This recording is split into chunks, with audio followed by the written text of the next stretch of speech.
Welcome to Future Talk. On today's program, we're going to look at an amazing new technology called augmented reality. The difference between augmented reality, or AR, and virtual reality, or VR, is that in VR, you put on a special headset and immerse yourself in a totally computer-generated world, while in AR, you put on a headset and you're still in the real world, but with computer-generated images floating in front of your eyes. There are lots of practical uses for this technology, which I'll be exploring with my guests.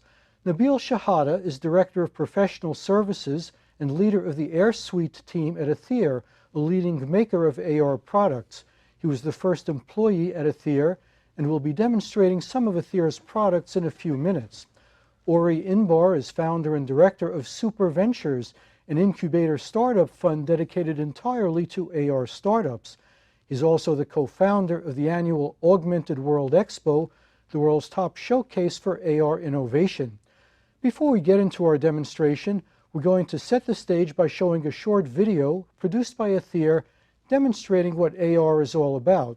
This video is actually a couple of years old. It doesn't reflect Atheer's very latest products, but it's still a good introduction to the subject. So let's go ahead and roll that tape. The Atheer Air platform is the Air smart glasses powered by the Air OS, delivering the world's only natural and interactive mobile gesture smart glass experience. It is today available as the Atheer Developer Kit, TK2, and has two main components, the glasses and the EPU. The Developer Kit glasses comprise of two see-through displays, a color camera, a depth sensor, 9-axis motion sensor, microphone, and speakers. The EPU contains the Snapdragon processor, battery, microSD expansion, USB, HDMI, and debug ports, as well as Wi-Fi and Bluetooth connectivity. This allows us to keep the glasses very compact, comfortable, and lightweight for all-day use. You now see a virtual Android tablet floating in front of you, which you can intuitively interact with. Let's start with a standard Android application, Google Maps. Using our depth sensor, we can accurately detect your hand gestures, allowing you to swipe, zoom, and tap your way around seamlessly. A simple 5-finger gesture takes you back home. We're working with numerous industries, including the medical and healthcare field, where touch and contamination-free interaction is critical. Wearing our glasses, surgeons can see key patient information while keeping their view unobstructed. You can tap on the snippets of information on the periphery to bring them to the forefront, and explore them in depth to get to what you need. We can also seamlessly blend 2D and true 3D content within the same application, such as this rich 3D heart model.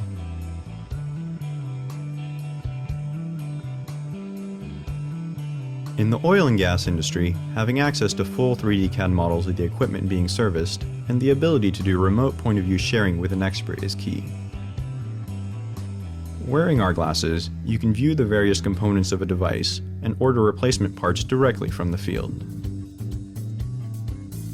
You can also access all of the maintenance, repair, and troubleshooting manuals associated with it. Using image recognition and augmented reality, we can easily bring up the corresponding 3D model for a building under construction. You can then interact with that 3D model to bring up more information and get a closer view.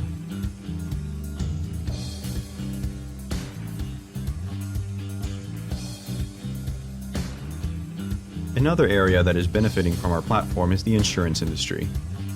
Here, a user can see step-by-step instructions for the insurance process they are going through, and easily document every step of the way by attaching photos and videos, giving claims adjusters all the tools and capabilities they need in one place. Furthermore, we have created an enterprise-class operations and communications console that allows remote experts and supervisors to communicate and collaborate with AR glass users in real time.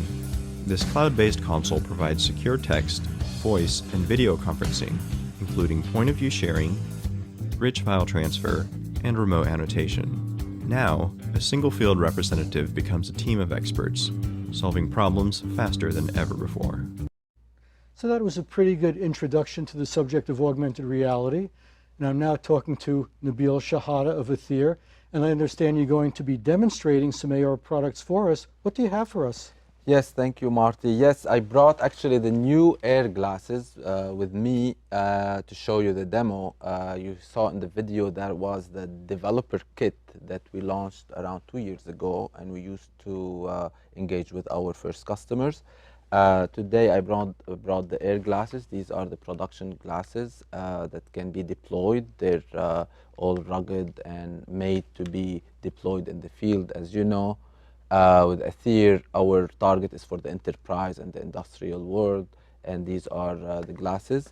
To give you an overview, as you saw, this is what we call the EPU, the external processing unit. So this is what provides the computing power for the Exactly. glasses. Okay. Exactly. It's a mobile device that runs on a battery. It has a huge battery to last the whole work shift. It has an NVIDIA Tegra K1, a very powerful processor for graphics, for very good graphics, and Bluetooth, Wi-Fi, all of that. By the end of the year, we'll even have a version with LTE connectivity. I can show you some of the demos. So basically, the paradigm is when I wear the glasses, I see a virtual tablet, a virtual Android tablet that I can interact with my hand. If you can see on the screen, and these are all the apps that I can get access to. I can have some pauses to remove the screen or bring it back again. So the show you- device knows where your hands are, tracks Yes. the motion of your hands, Exactly. and differentiates between different gestures. Exactly. So we have a depth camera, an infrared-based depth camera that we use with our own software, heavily IP'd, to get gesture recognition on a mobile processor. So that is a big part of our Air OS. Now, where does the basically. content come from, the stuff we're looking at? This is really, think about it as an Android device. It's really just like your Android tablet or phone. These are all Android apps, but what we did basically, we changed Android, we changed the touch screen, and we replaced it with a gesture algorithm, with this hand tracking and capability to interact with the apps. And what is it actually used for? Do you have a demo showing how it would be used in a practical Yes. situation? So to show you a couple apps, for example, like you saw before, this is a cool demo where you show a pump, right, for the oil field, for the oil and gas industry. I can interact with it the same way, just like that in the air. I can pull different type of information. I can look at it in different forms. I can even pull, as you see here, different maintenance and manufacturer manuals, anything that the field engineer would need to fix or repair or maintain the machine.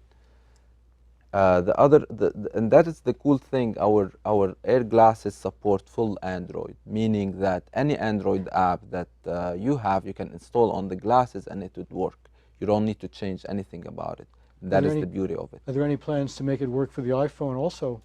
Well, our architecture for things would work. It's just that the iOS is closed, Android is open. We're able to modify it to include our gesture recognition algorithm, or get the Air OS basically based on Android to work.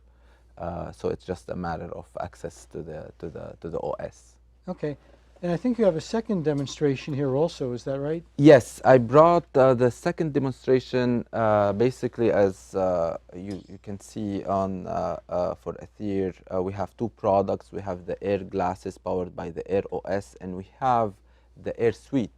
AirSuite is basically the first killer app for the smart glasses or the AR platform. Killer app, meaning that's the app that you would buy the whole setup for just to be able to do that one thing. Exactly.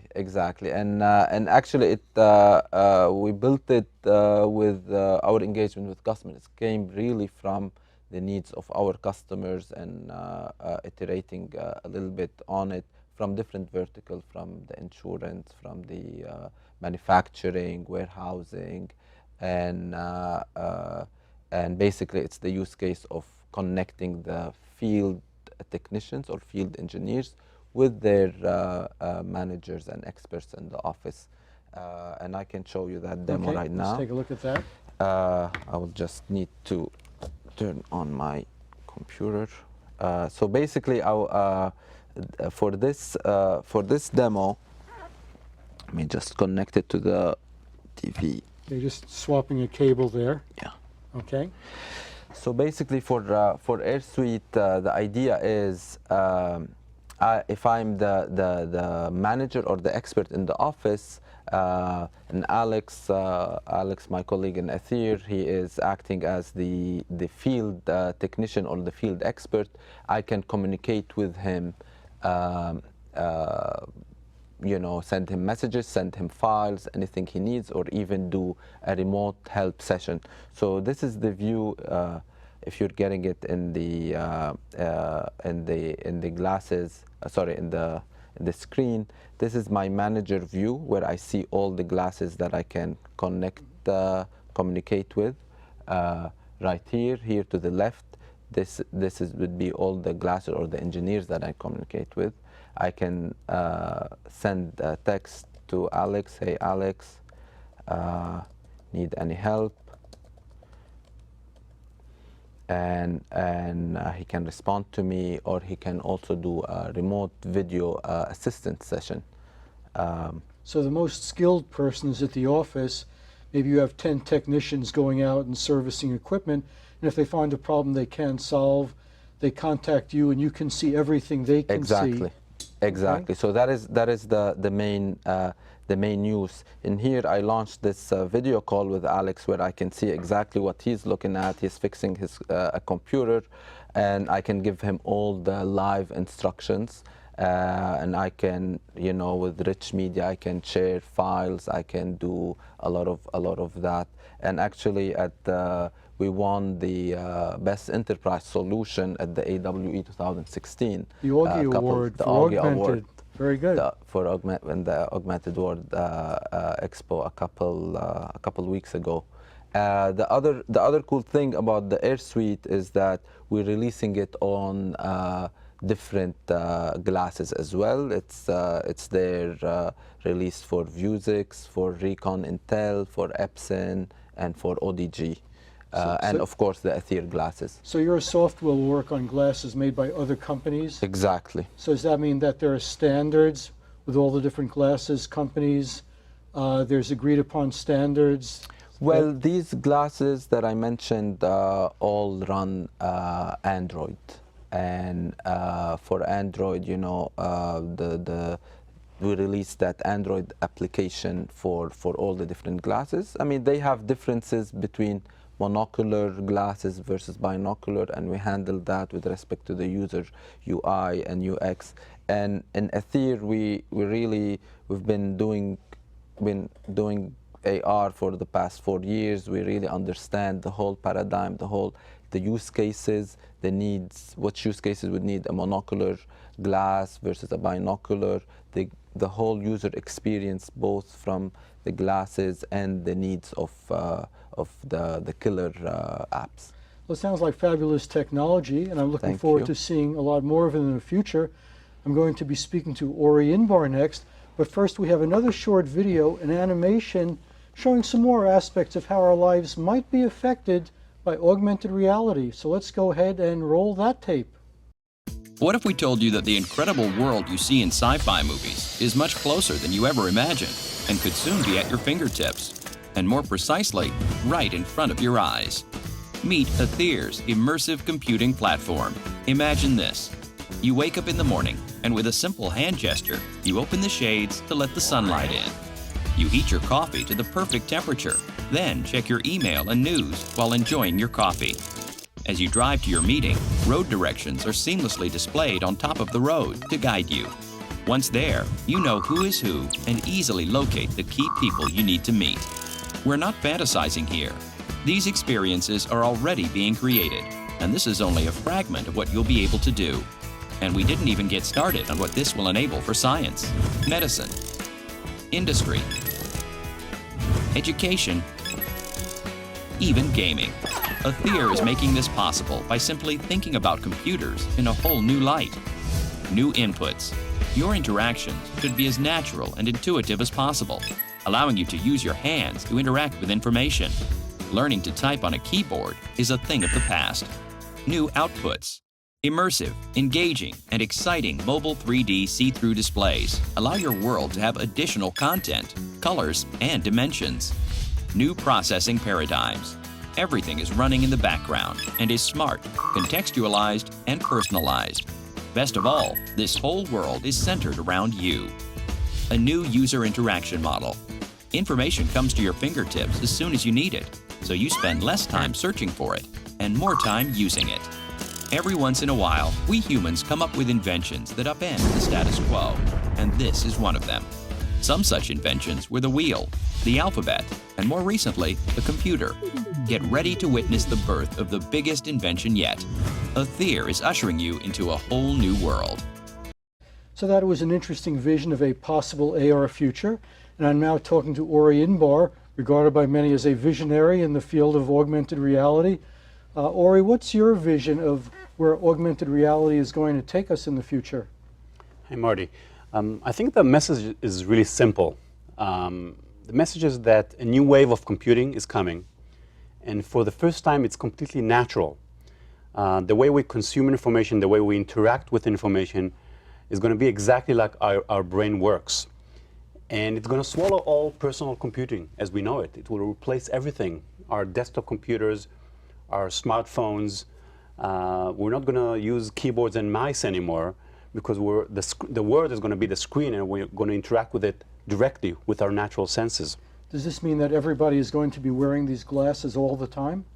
Or they'll be at a disadvantage if they're not? Eventually, I think we will all wear glasses or some form of visual information in our field of view. But initially, I think it's going to start with using it for specific tasks. Because what this technology can really do is give you superpowers. It can make you better at anything you do in life, whether it's work, study, or play. So when you perform a task, whether it's at work, like a field technician, or maybe you're playing a game, or maybe you're trying to study something, you're going to put on the glasses and it's going to make your experience much better. You're going to become smarter and better at what you do. And yes, it's going to put some people that do not wear glasses at disadvantage. So I see kids coming home to their parents and saying, all the kids in my class are better than me. I want to have those glasses too. Now, where is this content generated? Somebody, like let's say you take the glasses and you look at some object. Does that object have to be prepped with some codes on it that the glasses know what to find? Or can you just look at the object and figure out what it is? So one of the core technologies for AR is computer vision, which is basically about helping machines understand the world just like we do. And it's actually a very complex problem. Initially, we started with using markers, so basically tags or something like QR codes that you put on things in order to understand them. But as computer vision improved, it's actually able to recognize things on its own without doing anything specific. You can recognize shapes and place holograms or virtual objects on it. You can even recognize what the object is, and there are some applications that are already doing that. So do we expect a lot of very specialized apps? So if you're fixing gas turbines, for example, there'll be a very specialized app just for that. Or if you're a chef, there'll be a specialized app that shows all your recipes and tells you when you left the pot on the stove for too long. Absolutely, and that's what we're seeing happening right now.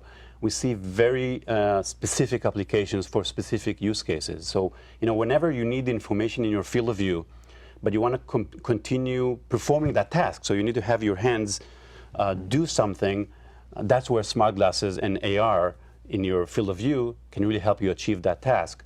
So you're going to put it on, for cooking, or maybe you're doing sports and you want to improve your performance, then it's going to be a different application that gives you information related to that specific experience. So is there something like an app store that once you get the glasses, you can download whatever apps you want from the app store? Yeah, I think we're already starting to see a few app stores emerging. One from the Android side, which is supporting the Android-based smart glasses. Apple is probably going to come up with its own when it comes up with smart glasses in the future. So yeah, it's definitely going to be a way to kind of distribute those apps, those experiences, either built into the smart glasses that you wear or in a more general use, so you can basically pick whatever is relevant at any given point in time. Is there any potential downside to this technology, any possible misuse of it that we might be worried about?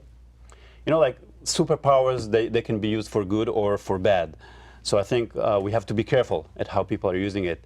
But you know, we've seen some backlash from the introduction of Google Glass a couple of years ago, when the cultural impact of people wearing cameras on their faces and filming you as you go into a bar or a concert was a little weird. And I think we need to do more work in kind of explaining what it is and kind of getting used to it, so that privacy concerns will not be viewed as they were in the past.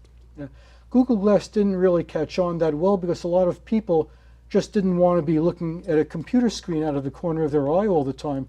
Is it possible that some people might prefer their reality unvarnished without having computer-generated images floating in front of them all the time?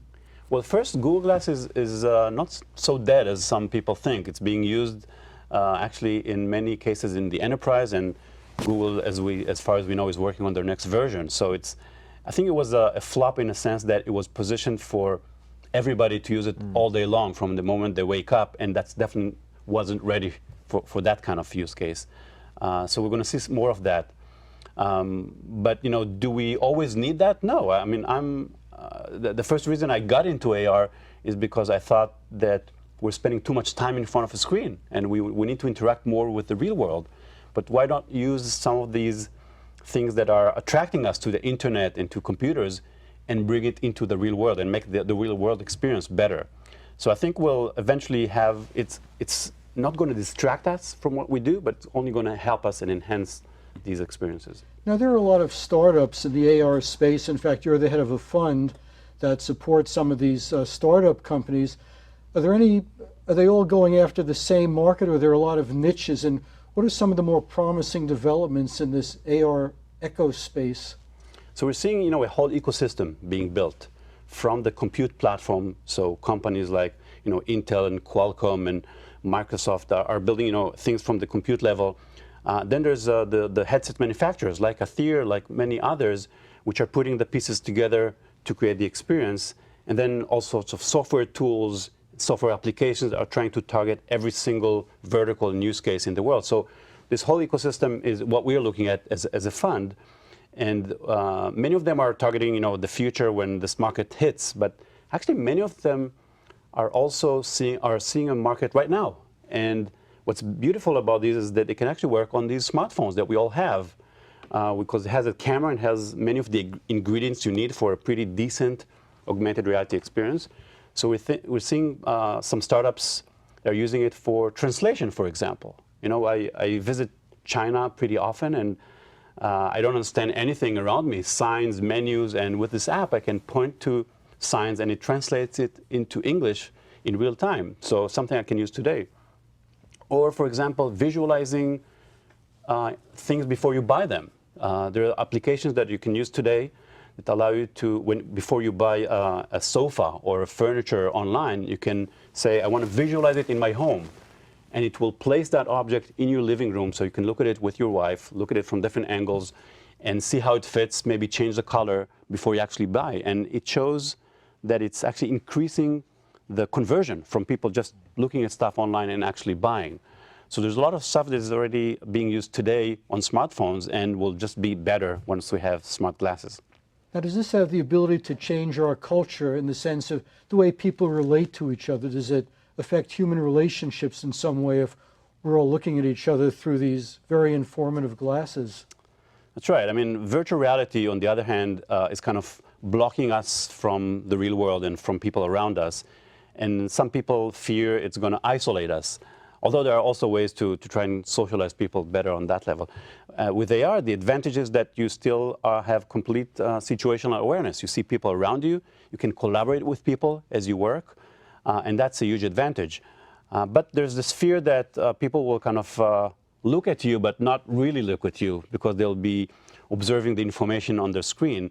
And that's why it's important for designers of augmented reality experiences to make sure that they are always enhancing the experience, but not blocking or distracting it. Do you think that privacy is dead as a practical matter Is there such a thing as a right to be private, like something's about your life or nobody's business but your own, or is technology making that obsolete? Well, I think that you cannot underestimate the impact of privacy concerns on the adoption of new technologies, and smart glasses and AR is part of it. But yeah, I think, you know, the number of cameras in the world and on us is increasing exponentially. So eventually everything is going to be filmed in a camera. We're not going to be able to avoid it. But I think there are ways in which you can protect some of the privacy and ensure that the information that is created around you is sort of belongs to you. So you may have your own intranet that walks with you anywhere you go, even if it may allow you to also interact with technologies and computers around you. Is there significant market penetration as of now? Are a lot of people actually using these in commercial settings? Is it a real thing, a real business with real money behind it? That's what's really interesting, that although we think about it as the future, it's happening right now. And it's happening mostly in the enterprise. Companies like Atheer, which identified that need, where big businesses, Fortune 1000 companies, are always looking for ways to improve their business processes. And with smart glasses, they can improve productivity of employees, they can improve accuracy in manufacturing, for example, they can improve safety in pharmaceutical situations and so on. And they're willing to invest in those technologies, the hardware and the software, to achieve those improvements. And last year, in the last couple of years, we've seen some pilot projects happening. This year, a lot of them are transitioning to significant deployments with hundreds of units or employees using them, which is a major change. And that's where most of the AR activities are happening today in the enterprise. In terms of investments, software companies focusing on that, hardware companies focusing on that. And we're going to have to break right there because we are out of time. I'd like to thank my two guests for being here today, Nabil Chehade and Ori Inbar. Thank you for watching. Visit our website, www.futuretalk.net. For Future Talk, I'm Marty Wasserman, and we'll see you next time.